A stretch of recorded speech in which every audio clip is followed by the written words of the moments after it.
ጤና ይስጥልኝ። ይህ ኢትዮ ዴስክ ነው። ሰላምታችን በያላችሁበት ይድረስ እያልን በዕለቱ የተሰሙ ዋና ዋና ጉዳዮችን ወደ እናንተ ይዘን ቀርበናል። ቻናላችንን ላይክ፣ ሼር እና ሰብስክራይብ ታደርጉ ዘንድ እየጋበዝን የዕለቱን ዜናዎች አበይት ነጥቦችን በማስቀደም አሁን እንጀምራለን። ኢትዮጵያ ለሶማሌላንድ ይፋዊ ዕውቅና ትሰጣለች በሚል በሃርጌሳ ከፍተኛ ደስታ ተሰምቷል። የሃርጌሳ ዜና ምንጮች ዛሬ ከአዲስ አበባ ሰበር ዜና ጠብቆ የሚል መልእክት እያሰራጩ ነው። የኢትዮጵያ መንግስት ግን እስካሁን ዝምታን መርጧል። በቀዳሚነት የያዝነው መረጃችን ነው።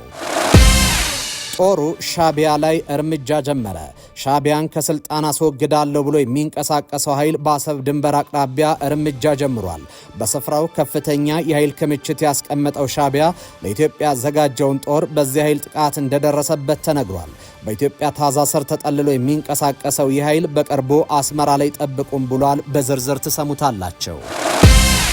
የሚስጥራዊ ስምምነት የያዛቸው ነጥቦች ታወቁ። ፕሬዝደንቱና ጠቅላይ ሚኒስትሩ ስለ ሚስጥራዊ ሰነድ ምንነት ጥብቅ ጉዳዮችን ይፋ አድርጓል። በሌላ በኩል ጅቡቲ በአገሪቱ የሚገኘውን የዲፕሎማቲክ ቢሮ ዘግታለች። ምነግራችሁ ጉዳይ ነው። አቶ ታዬ ደንዳ በካቴና ልታሰርም አሉ። የቀድሞ የሰላም ሚኒስቴር በካቴናስ ልታሰርም ማለታቸውን ተከትሎ ፍርድ ቤት ሳይቀርቡ ቀርተዋል። ምነግራችሁ ጉዳይ ነው።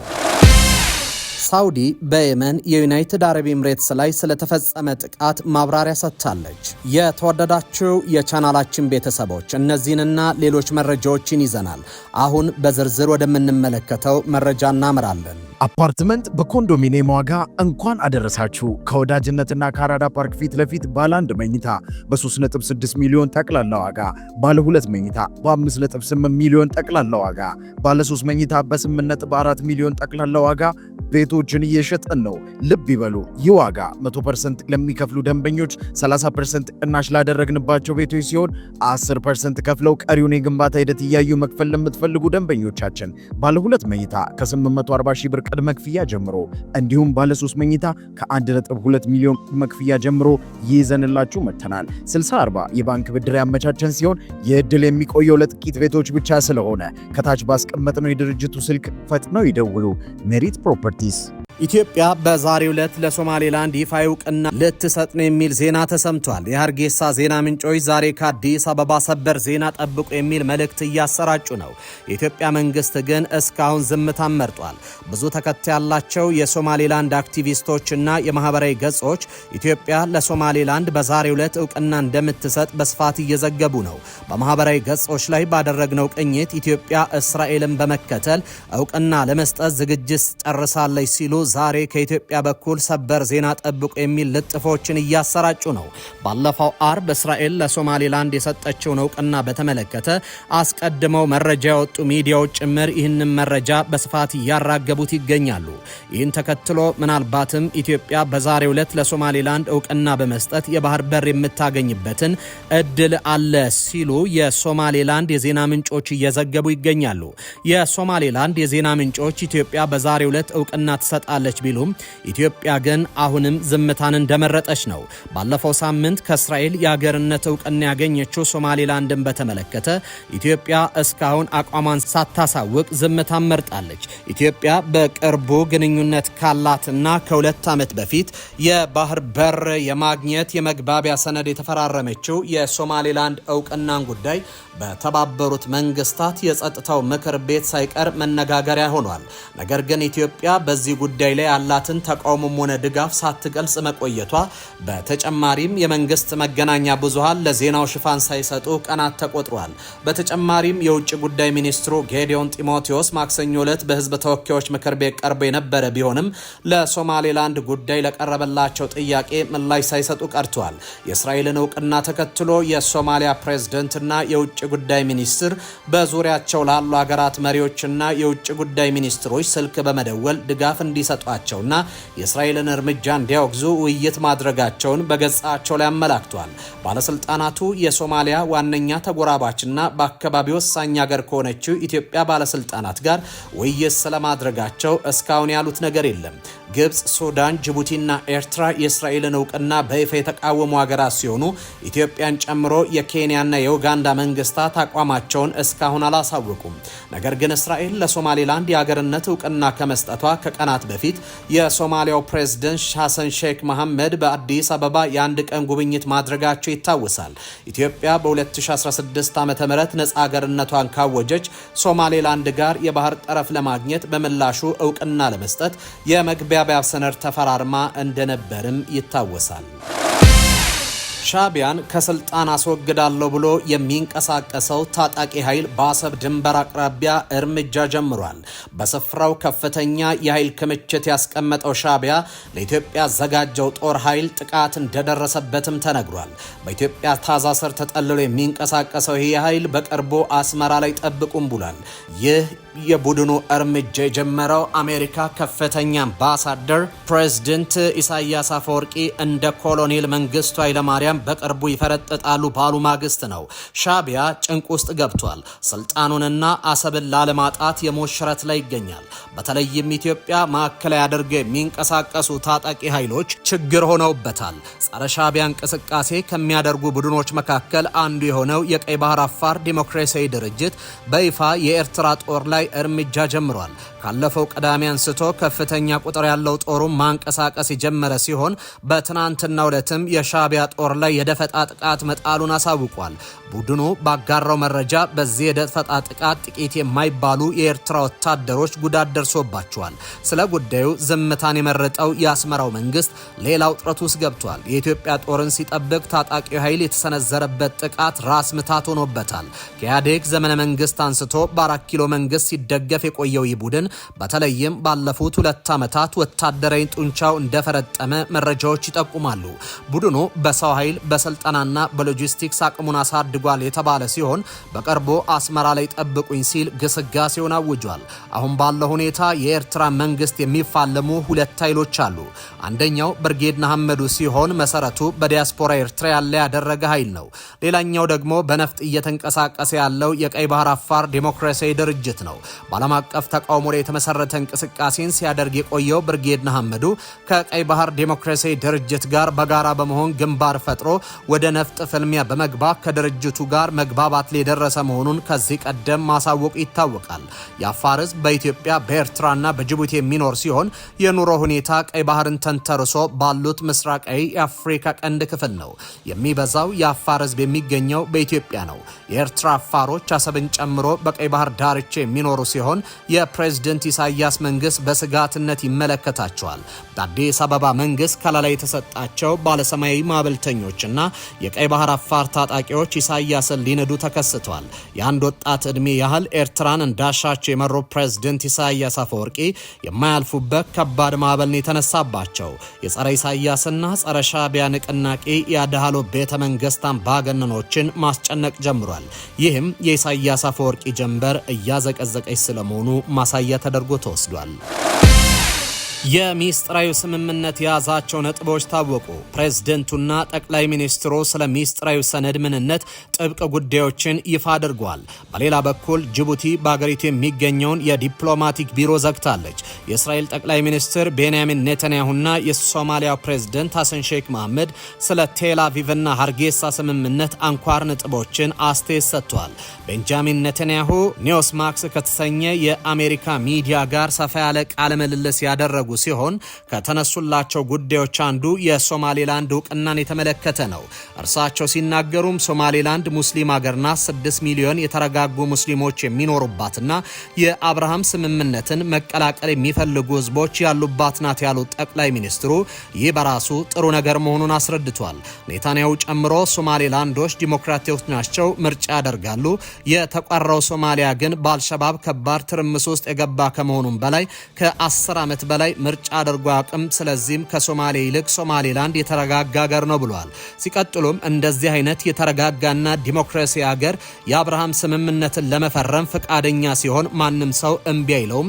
የወሰድነው እርምጃ ሁሉን የሚያደርገውን ነው በማለት ገልጸዋል። ኔታንያሁ በቃለ ምልልሳቸው ሁሉም አገር ለሶማሌላንድ እውቅና ለመስጠት ጫፍ ላይ መድረሱን ጠቅሰው ነገር ግን ያጋጣሚ ሆኖ እኛ የመጀመሪያ ሆነናል በማለት ተናግረዋል።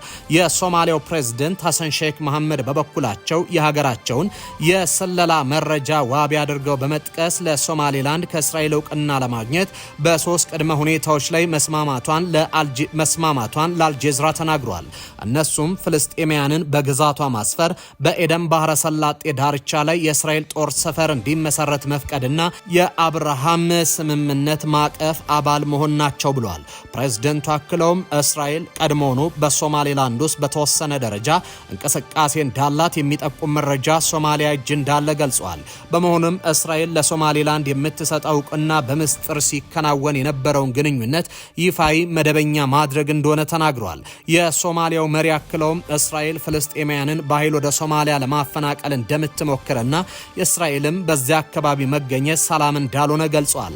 እንደ ፕሬዝዳንት ሐሰን ሼክ መሐመድ ገለጻ እስራኤል ለንግድና ለኢኮኖሚ እጅግ አስፈላጊ የሆኑትን የባህር መስመሮች ማለትም ቀይ ባህርን፣ የፋርስና የኤደን ባህረ ሰላጤን የሚያገናኙ ስትራቴጂያዊ የውሃ አካላትን ለመቆጣጠር እየጣረች ነው ብሏል። የሶማሊያው ፕሬዝዳንት ሐሰን ሼክ መሐመድ ለአልጀዚራ እንደተናገሩት እስራኤል ለሶማሌላንድ የሰጠችው ያልተጠበቀ እንግዳ እውቅና በጋዛ የሚገኙ ፍልስጤማውያን ላይ የራሱ የሆነ ተጽዕኖ ሊኖረው ይችላል ብሏል። ፕሬዝዳንቱ ማክሰኞ ዕለት ከቱርክ ኢስታንቡል ለአልጀዚራ በሰጡት ቃለ መጠይቅ ለሶማሌላንድ ላለፈው 3 አስርት ዓመታት የመገንጠል ጥያቄ ስታነሳ የቆየች ቢሆንም በዓለም ላይ እስካሁን እውቅና የሰጣት አንድም ሀገር የለም ብለዋል። የሶማሊያው መሪ አክለውም እኛ ሀገሪቱን በሰላማዊ መንገድ መልሰን ለማዋሃድ ስንጥር ቆይተናል ብለዋል። ስለሆነም ከ34 ዓመታት በኋላ እስራኤል በድንገት ብቅ ብላ ሶማሌላንድን እውቅና እንሰጣለን ማለቷ በጣም ያልተጠበቀና እንግዳ ነገር ነው ሲሉ ገልጸዋል። ታዬ ደንዳ በካቴና ልታሰርም ማለታቸው ተሰማ። የቀድሞ የሰላም ሚኒስቴር በካቴና ልታሰርም ማለታቸውን ተከትሎ ፍርድ ቤት ሳይቀርቡ ቀርተዋል። አቶ ታዬ ደንዳአ ረቡዕ ታህሳስ 22 2018 ዓ.ም ልደታ በሚገኘው የፌዴራል ከፍተኛ ፍርድ ቤት የቀረቡባቸውን 3 ክሶች ለማየት ቀጠሮ ተይዞላቸው ነበር። ፍርድ ቤቱ ቀጠሮ ይዞ የነበረው የአቃቤ ሕግን ክስና የተከሳሹን ተቃውሞ ለመስናት ነበር። ይሁን እንጂ የአቶ ታዬ ደንዳአ ጠበቆች በችሎቱ ላይ ቢገኙም እርሳቸው ግን ሳይገኙ ቀርተዋል። የማረሚያ ቤቱ የፖሊስ መኮንኖች ለችሎቱ አቶ ታዬ ደንዳ እጃቸው ላይ ሰንሰለት ለማድረግ ፈቃደኛ ባለመሆናቸው ፍርድ ቤት እንደማይቀርቡ ተናግረዋል። አቶ ታዬ ቀደም ሲል በአለርጂ ምክንያት ሰንሰለት ማድረግ እንደማይፈልጉ ተናግረው ነበር። ፍርድ ቤቱ በበኩሉ የማረሚያ ቤት ፖሊስ ተከሳሹን በጥቃቅን ምክንያቶች ወደ ፍርድ ቤት አለማቅረቡ ስህተት መሆኑን ተናግሯል። ችሎቱ አቶ ታዬ ደንዳ ሐሙስ ታህሳስ 23 2018 ዓ.ም ችሎት ፊት እንዲቀርቡ ትዕዛዝ ሰጥቷል። አቶ ታዬ ከቀረቡባቸው 3 ክሶች በሁለቱ ነጻ ሲባሉ የጦር መሳሪያ ሕግን በመተላለፍ በቀረበባቸው ክስ ግን ጥፋተኛ ተብለው የ7 ዓመት ከ2 ወር እስር ተፈርዶባቸዋል። አቶ ታዬ ነጻ የተባሉባቸው ክሶች ከጠላት ጋር ማበርና የሀገር መከላከያ ሰራዊትን ለመምታት ዝግጅት አድርጓል የሚሉ 2 ከባድ ክሶች ናቸው። ሳውዲ በየመን ዩናይትድ አረብ ኤምሬትስ ላይ ስለተፈጸመችው ጥቃት ማብራሪያ ሰጠች። በትላንትናው ዕለት በየመን ሙካላ ወደብ አቅራቢያ በዩናይትድ አረብ ኤምሬትስ 2 መርከቦች ላይ ጥቃት መፈጸሙ ይታወቃል። ይህንን ጥቃት የፈጸመችው ሳውዲ አረቢያ ስትሆን በዚህ ጉዳይ ላይ ማብራሪያ ሰጥታለች። በሳውዲ የሚመራው ጥምር ጦር ቃል አቀባይ የሆኑት ብርጋዴር ጀነራል ቱርኪ አልማሊኪ በሰጡት ጋዜጣዊ መግለጫ ላይ 2 መርከቦች ላይ ከፋጃሪያ ተነስተው ወደ ሙካላ ወደብ የተጓዙት ከየመን ወይንም ከጥምር ጦሩ አግባብ ያለው ፍቃድ ሳያገኙ መሆኑን አስታውቋል። እንዲሁም መርከቦቹ ወደ የመን ውሃ ክልል ከመግባታቸው በፊት ማንነታቸውን የሚገልጽ መከታተያ ሲስተም ማጥፋታቸውን አስረድቷል።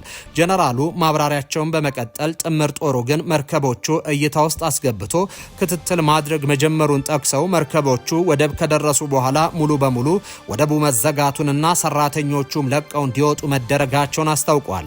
መርከቦቹ ከቆሙ በኋላ 80 ወታደራዊ ተሽከርካሪዎችና የጦር መሳሪያና ጥይቶችን የጫኑ ኮንቴነሮችን መጫናቸውን መረጋገጡንም ገልጿል። በመቀጠል እነዚህን ጭነቶች ዩናይትድ አረብ ኤምሬትስ ወደ አልአራያን የአየር ኃይል የጦር ሰፈር መውሰዷን አስታውቋል። ዩናይትድ አረብ ኤምሬትስ ለሳውዲ አረቢያ ሳታሳውቅ ይህን ድርጊት ከፈጸመች በኋላ ሳውዲ አግባብ እንዳልሆነ ማስታወቋንም አስረድተዋል። በመሆኑም ጭነቶችን እንድትመልስ ለዩናይትድ አረብ ኤምሬትስ እንደተነገራትና ይህን ተከትሎም ወታደራዊ መኪኖቹ ወደ ወደቡ ቢመለሱም የጦር መሳሪያዎቹ ግን በአየር ኃይሉ ጦር ሰፈር እንዲቀመጡ መደረጋቸውን ገልጿል። በመሆኑም ሳውዲ አረቢያ የወደቡ መሰረተ ልማት በማይጎዳበት መልኩ በጥንቃቄ በወደቡ ላይ በነበሩት ወታደራዊ መኪኖች ላይ ውስን የአየር ጥቃት ማከናወኗን አስረድቷል። ይህ ጥቃት የተፈጸመው የጦር መሳሪያዎችን የጫኑት ኮንቴይነሮች በአየር ኃይሉ ጦር ሰፈር ውስጥ እያሉ መሆኑን ገልጿል። የጦር መሳሪያዎችን ለተለያዩ በየመን ውስጥ ለሚንቀሳቀሱ ታጣቂ ኃይሎች ለማከፋፈል እቅድ እንደነበር ያስታወቁት ጀነራሉ ይህም በየመን ያለውን ግጭት የበለጠ የሚያባብስ እንደሆነም አስረድቷል። የአየር ኃይል የጦር ሰፈር ውስጥ ያሉት የዩናይትድ አረብ ኤምሬት ወታደሮች ቁጥር ከ10 እንደማይበልጥ ገልጸው ዩናይትድ አረብ ኤምሬት ጭነቱ ለነዚህ ወታደሮች የሚውል ነው በማለት የሰጠችውን ማስተባበያ አጣጥለውታል። አፓርትመንት በኮንዶሚኒየም ዋጋ እንኳን አደረሳችሁ። ከወዳጅነትና ከአራዳ ፓርክ ፊት ለፊት ባለ 1 መኝታ በ3.6 ሚሊዮን ጠቅላላ ዋጋ፣ ባለ 2 መኝታ በ5.8 ሚሊዮን ጠቅላላ ዋጋ፣ ባለ 3 መኝታ በ8.4 ሚሊዮን ጠቅላላ ዋጋ ቤቶችን እየሸጠን ነው። ልብ ይበሉ፣ ይህ ዋጋ 100% ለሚከፍሉ ደንበኞች 30% ቅናሽ ላደረግንባቸው ቤቶች ሲሆን 10% ከፍለው ቀሪውን የግንባታ ሂደት እያዩ መክፈል ለምትፈልጉ ደንበኞቻችን ባለ 2 መኝታ ከ840 ሺህ ብር ቅድመ ክፍያ ጀምሮ እንዲሁም ባለ 3 መኝታ ከ1.2 ሚሊዮን ቅድመ ክፍያ ጀምሮ ይዘንላችሁ መጥተናል። 60/40 የባንክ ብድር ያመቻቸን ሲሆን የዕድል የሚቆየው ለጥቂት ቤቶች ብቻ ስለሆነ ከታች ባስቀመጥነው የድርጅቱ ስልክ ፈጥነው ይደውሉ። ሜሪት ፕሮፐርቲስ። የተወደዳችሁ ተመልካቾች ለሰዓቱ የነበሩን ዜናዎች እኚህ ነበሩ። በያላችሁበት ሰናይ ጊዜ ይሆንላችሁ።